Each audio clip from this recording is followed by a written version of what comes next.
बहादुर वंचित प्रेमियों, अस्सलाम वालेकुम रहमतुल्लाहि व बरकातहू। जय भीम, जय भीम। साथियों, यहाँ पर बिलोली और देगलूर इस विधानसभा में आमतौर पे हम इसको चुनाव को उर्दू में इंतखाब कहा जाता है, लेकिन देगलूर और बिलोली की आवाम इस बार इस इंतखाब में इंशाअल्लाह इनकलाब करने जा रही है, एक क्रांति करने जा रही है। आज आप और हम आदरणीय बाला साहब के साथ इस मंच के ऊपर जमा हुए सभी लोग एक नए इतिहास के शिल्लेदार बनने जा रहे हैं, एक नए परिवर्तन के और एक नए क्रांति के गवाह बनने जा रहे हैं। आज देगलूर और बिलोली के मुसलमान भी जागरूक हो चुके हैं, क्योंकि उनको पता चल गया कि जब भी मुसलमानों के नागरिकता के ऊपर एक मुसीबत आई थी, NRC के लेकर इस मोदी सरकार ने मुसलमानों को पराया ठहराने की साजिश की।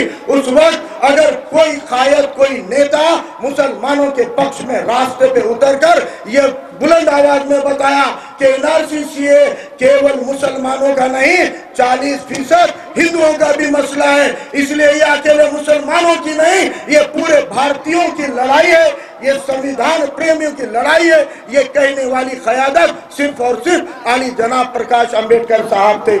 अरे जब मरकज की और कोरोना की आड़ में मरकज के ऊपर हमले हो रहे थे, जब कोविड की आड़ में तबलीग जमात पे हमले हो रहे थे, तब कोई क़यादत, कोई नेता सामने नहीं आया।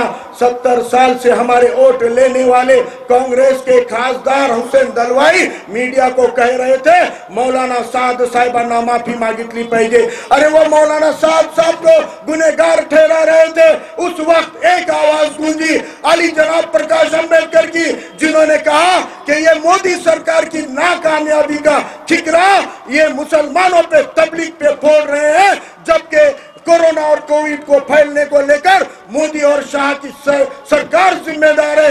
ये आवाज सिर्फ और सिर्फ प्रकाश अंबेडकर साहब की गूंज सकती है।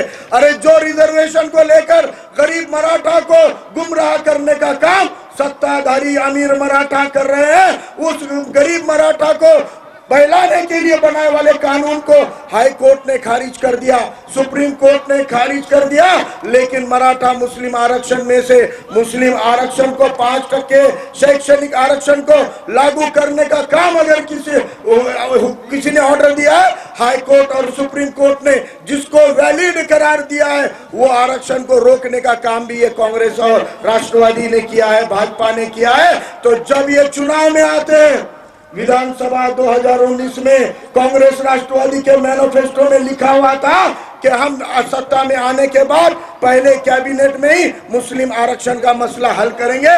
लेकिन अब दर्जनों कैबिनेटें हो गई, 50 मीटिंगें हो गई, लेकिन मुस्लिम आरक्षण का नाम लेने को ये कांग्रेस राष्ट्रवादी तैयार नहीं है। मुसलमानों के न्यायिक और संवैधानिक अधिकार मुस्लिम आरक्षण के लिए इस महाराष्ट्र के भूमि में अगर कोई क़यादत आवाज बुलंद कर रही है, वो सिर्फ और सिर्फ अली जनाब प्रकाश अंबेडकर साहब है। दूसरा कोई नेता, दूसरी कोई पार्टी मुस्लिम आरक्षण पे बात नहीं कर रही है। जब भी मुसलमानों के ऊपर हमले होते हैं, दिल्ली दंगों में मुसलमानों पे हमले हो रहे थे, नेशनल दस्तक चैनल के जरिए आदरणीय बाला साहब ने तमाम schedule caste, schedule tribe, OBC और संविधान प्रेमियों से अपील किया, ये दिल्ली दंगे अकेले मुसलमानों के नहीं, संविधान के विरोध में है, बाहर आओ और मुसलमानों की रक्षा करो। ये बोलने का जिगर इस देश में केवल और केवल आदरणीय बाला साहब अंबेडकर के पास है, बाकी कोई नेता के पास नहीं है। लेकिन ये हमारे पास कब आते हैं?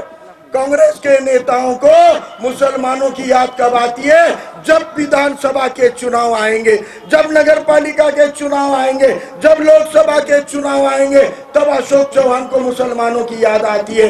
एक बार चुनाव में याद आती है, 5 साल मुसलमानों को भूल जाते हैं। जब मुसलमानों के बच्चों की दाढ़ी काटने का काम बजरंग दल करता है, तब अशोक चौहान नजर नहीं आते। जब मुसलमानों के ऊपर कुरैशी मोहल्ले में हमला होता है, तब अशोक चौहान नजर नहीं आते।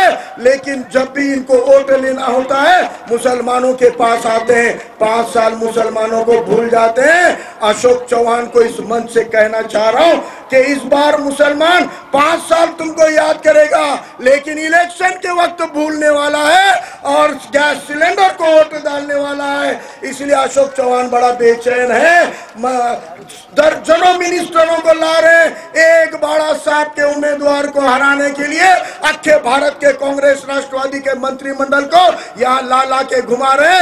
लेकिन डॉक्टर उत्तम इंगोले आदरणीय बाड़ा साहब अंबेडकर साहब के वंचित बहुजन आघाड़ी का कैंडिडेट है और इंशाल्लाह इस कैंडिडेट को तमाम schedule caste, schedule tribe, OBC और मुसलमान अक्सरियत में साथ देगा और इस कैंडिडेट को इंशाल्लाह हम चुनाने जा रहे हैं और इस विधानसभा से एक इतिहास लिखा जाएगा। 20 साल पहले किन्वट में जिस तरह से हमने एक बाई इलेक्शन में आमदार दिया था, वंचित बहुजन आघाड़ी का पहला आमदार इंशाल्लाह देगलूर बिलोली से चुनकर जा रहा है। तमाम वंचित प्रेमियों को इसकी मुबारकबाद देता हूं और जगा लेता हूं। धन्यवाद। जय हिंद। अल्लाह हाफिज। आता आपल्या दुचाकीला सजवा फॅन्सी स्पेअर पार्ट, नवनवीन डिझाईनचे fancy LED, fancy meter, handle weight light, indicator, footrest, handle weight meter, fancy lever, LED पट्टी, 2 व्हीलर रिमोट किट उपलब्ध। नवनवीन आकर्षक डिझाईनचे फॅन्सी पार्ट मिळण्याचे एकमेव ठिकाण। एक वेळ अवश्य भेट द्या। Top automobile, Hingoli gate, Nanded.